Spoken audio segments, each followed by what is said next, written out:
Alright, you guys, welcome back to the channel, and today we're going to be talking about my 2014 GT350, and actually we're going to be comparing it to the GT500 of its year. So I'm just kind of doing a base model off the 500s and comparing it to my GT350. There's a lot of different accessories with the GT350s compared to the 500s of how you can do like naturally aspirated. There's two different types of superchargers. You can get convertible, glass top, non-glass top, whole lot of stuff. So for simplicity, we're just going to compare mine to what I've found. So again, it's a 2014 GT350, and we're going to be comparing it to a GT500, a 2014. So the first thing is with the 500s, there were, I believe, almost 5,800. I don't know, I've got my notebook right here. So in 2014, there were 5,730 GT500s made. So with the 350s, there was only 87 made. To let me start out, the 500s were produced by Ford. They had a factory line making them, whereas the GT350s were a GT Premium sent off to Shelby and made a GT350. So it's not like the modern GT350s where they have a production line, which they're actually discontinuing them after 2020. There won't be any more made after fall this year. So this one's different from that. This is like the original GT350 where Ford sent a Mustang over to Shelby and Shelby made it. So anyways, there was 5,730 500s made and only 87 GT350s made. So the GT350s were made from 2011 to 2014. A total of 414 were made. For the GT500s, 2011 to 2014, there was over 20,000 made. The exact number is 20,549 from my research. So that's a big gap difference. Little fun fact for the GT350s, the original one, they made 413 in 1965. So the original GT350, there was 513 of them made it, which makes mine more rare than a 65. However, now after wrecks and all of that, it's probably going to be a little bit harder to find a 65 than a 14 right now. Later down the road, when this hits that age, it'd probably be very hard to find this one. So the 500 came with a 5.8 liter V8 supercharged, as the 350 came with a 5.0 liter V8, aka the Gen 1 Coyote. You can get them naturally aspirated or supercharged. Mine is supercharged with the smaller. So mine from the factory makes 526, whereas the GT500 makes 662. My GT350 now is currently competing with that stock number for the 500s. My car puts about 613 to the wheels, so mine's probably making close to 700 crank, maybe a little bit over, maybe a little less. I'm not sure. Most dynos, when they dyno them now, only give you a wheel number, and that's what I have. We will be going down to Pro Dyno on the 31st, so if anybody comes down, come see us.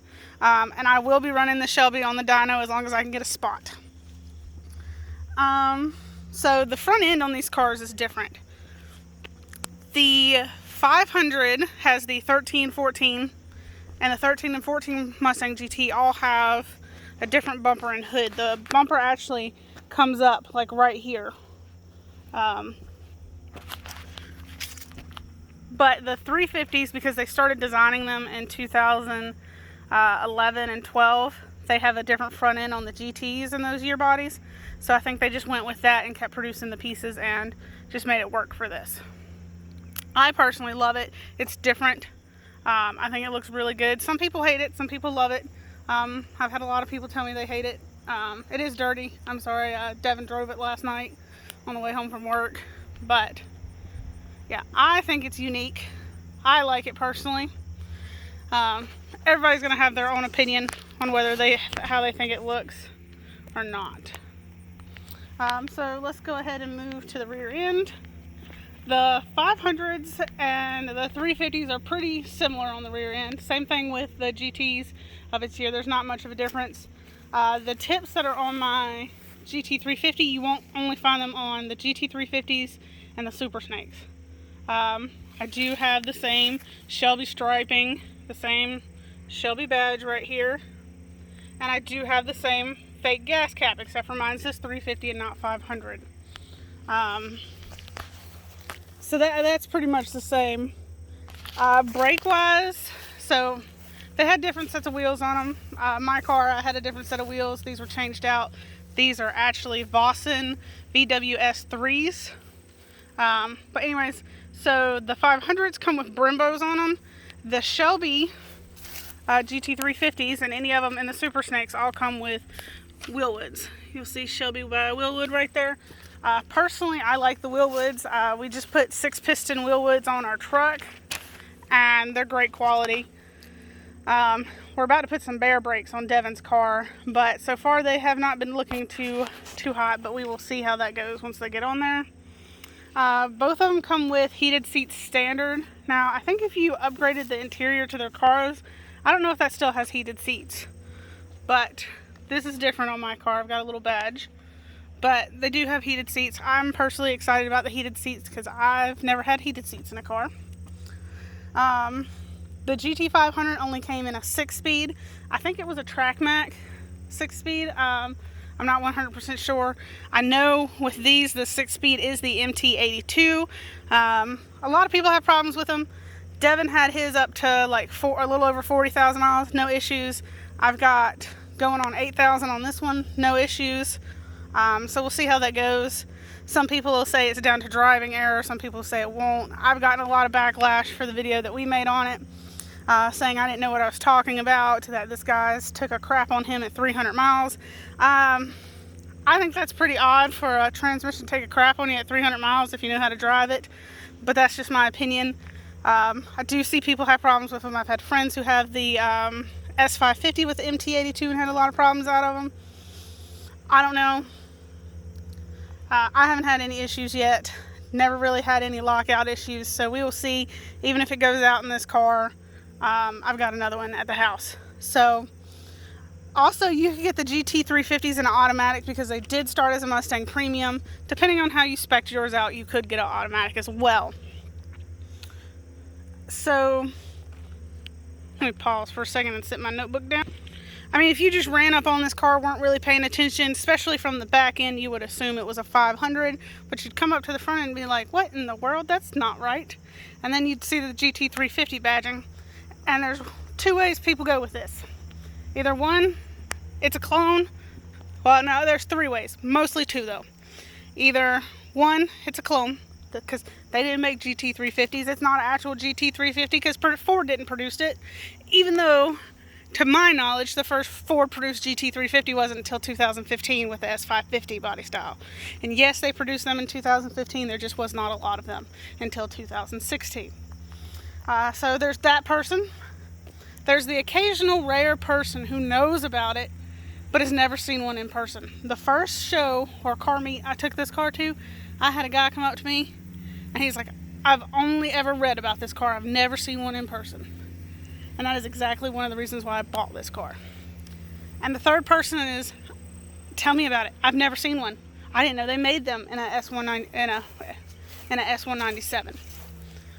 So there's a few of those. I've never seen another black with silver striping, except for I had a guy comment on one of my posts. He's making a clone. And the clones are a little easier to point out. Especially if it's an older, he was doing a 2011 body style. The graphics for the 2011 and 12 are different than the 14-15. I mean the 13-14, not the 14-15. Y'all, we've had too many Mustangs. But the biggest thing that gave his car away to me was the fact that it had stock brakes on it and not wheelwoods. So, anyways, also another thing about the GT350s and 500s, you could get both of them in a glass top. I actually have a glass top. That's why I don't have stripes on the roof. See if you can see up in there. So yeah, so if you weren't knowledgeable and you ran up behind this, you would think it was a 500 until you got beside it and got looking at it and you're like, no, that's not a 500. When it comes down to original MSRP, from my research, you could get a brand new baseline GT500 for around 60,000. 50, I think it was 55 for a hard top and 60 for a convertible. Mine personally was 91,000 MSRP. And again, people are going to argue that's stupid for something that's only, it makes 100 less horsepower, well 120, 140, whatever it was, less horsepower. But mine's more of a collector's edition. It's a long story. There was over 5,000 made in 2014 of the GT500s, and not even 100 of these made. So I think its value will continue to grow. It definitely drops for the first couple of years, and then it'll hit a point where they start going extinct and it'll come back up. I actually went to go look at a 2020 GT500, actually the day before I bought this. Had a cash offer, and I went to a dealership, and they were just straight up dicks. Didn't even let me look, wanted me to put an offer on the car before even looking at the car. Couldn't even sit in the car. They were asking 18 over MSRP. I offered them, I think, 15 over MSRP. Cash. Turned me down. Said, well, we can sell it to somebody in California for 112. And I said, well, go sell it to somebody in California for 112. And I left. And I'm glad I did, because that night I found this car, and I've fallen in love with this car. Because as much as nice as the new GT500s are, I will never probably go to a car show and park beside another 2011 to 2014 GT350. And that's the truth. This is the only one I've ever seen in person. I do want to go Las Vegas. You can actually rent one of these GT350s on the track. So I want to go do that before I die. They have a lime green one, which is actually was, if I was going to get a GT, that's the color I would have wanted for this body style. But yeah, the 500, it has its perks. It's also supercharged, but there's little things that you could tweak to this car to get the same amount of power. It just depends what you're looking for. If you're looking for the best bang for your buck, the 500 is definitely going to be the better of the two.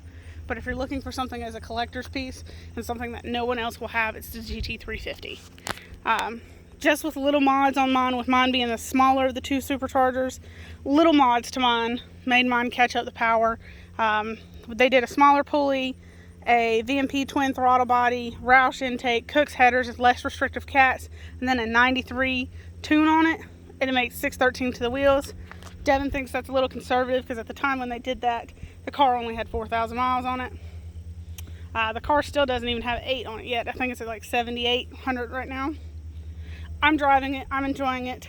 My husband's grandfather wants me to jack it up and put it on some stands and let it just sit. I can't do that. I bought it to enjoy it and to drive it. The biggest question that people have asked me is how much I paid for this car. I've got right at 65 in this car. And I have not seen one go for less than that. Between like paying for it, getting it home, and a bunch of different things that I had to do to it, I'm not going to complain. I like it. It's a beautiful car. I don't plan on getting rid of it. I've had somebody throw me an offer for it already for almost $10,000 more than what I paid for it. And I thought about it. I really did. But I can't let go of this car. I love this car so much. I searched for years and years and years for this car. Not this particular car. I wanted a Shelby. I looked at 500s. I could have bought two 500s for what I paid for this 350. Me and Devin could have had his and hers. But it's not. I liked them. They were nice. But when I found this one made me lose sleep that night. I found this thing at like 1 o'clock in the morning, sitting on the couch. I got up because I wasn't feeling good, scrolling through Facebook, and I didn't go to sleep. Devin got up at 8 o'clock in the morning. I said, I found it. And he said, what? I said, I found my unicorn. And I was going to go get it. I was going to call his grandmother and get his grandmother to take me down to Charlotte to go get it. And he was like, no, we'll do it when I get off work. So I called the company, and they're like, yeah, we'll be here when you get here. We close at that time, but if you're serious about it, we'll be here. And so we went down there and we brought it home. So Devin jokes and says that I'm a unicorn within a unicorn. People will mess with me on the road. I had a Corvette owner mess with me. I went to go pass him and he tried to speed up and not let me pass him. I got around him. He finally catched back up to me about 5 miles down the road.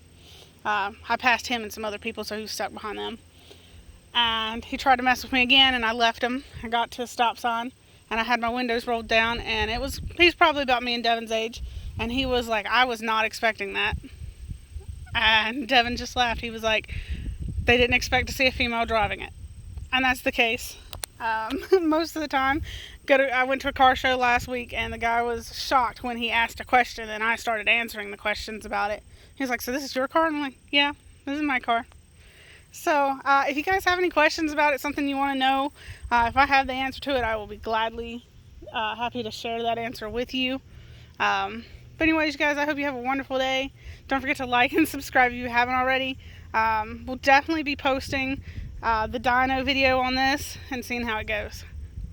Y'all hustle harder.